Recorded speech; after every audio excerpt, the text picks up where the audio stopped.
يا أيها المزمل قم الليل إلا قليلا نصفه أو انقص منه قليلا أو زد عليه ورتل القرآن ترتيلا إنا سنلقي عليك قولا ثقيلا إن ناشئة الليل هي أشد وطئا وأقوم قيلا إن لك في النهار سبحا طويلا واذكر اسم ربك وتبتل إليه تبتيلا رب المشرق والمغرب لا إله إلا هو فاتخذه وكيلا واصبر على ما يقولون واهجرهم هجرا جميلا وذرني والمكذبين أولي النعمة ومهلهم قليلا إن لدينا أنكالا وجحيما وطعاما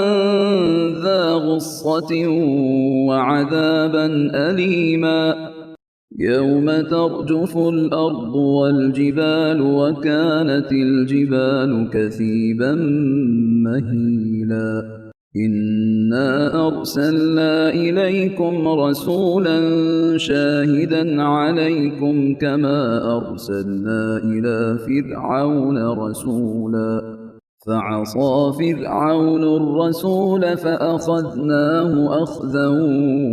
وبيلا فكيف تتقون إن كفرتم يوما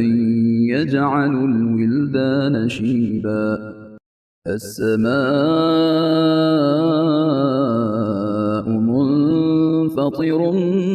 به كان وعده مفعولا إن هذه تذكرة فمن شاء اتخذ إلى ربه سبيلا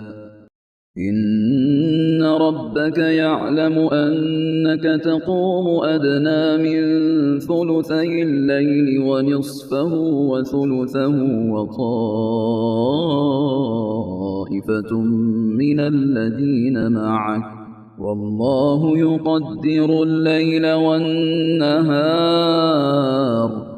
علم أن لن تحصوه فتاب عليكم فاقرؤوا ما تيسر من القرآن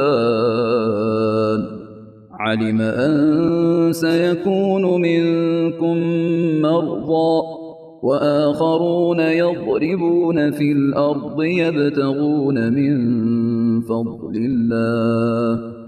وآخرون يقاتلون في سبيل الله فاقرؤوا ما تيسر منه وأقيموا الصلاة وآتوا الزكاة وأقرضوا الله قرضا حسنا وما تقدموا لأنفسكم من خير تجدوه عند الله هو خيرا وأعظم أجرا واستغفروا الله إن الله غفور رحيم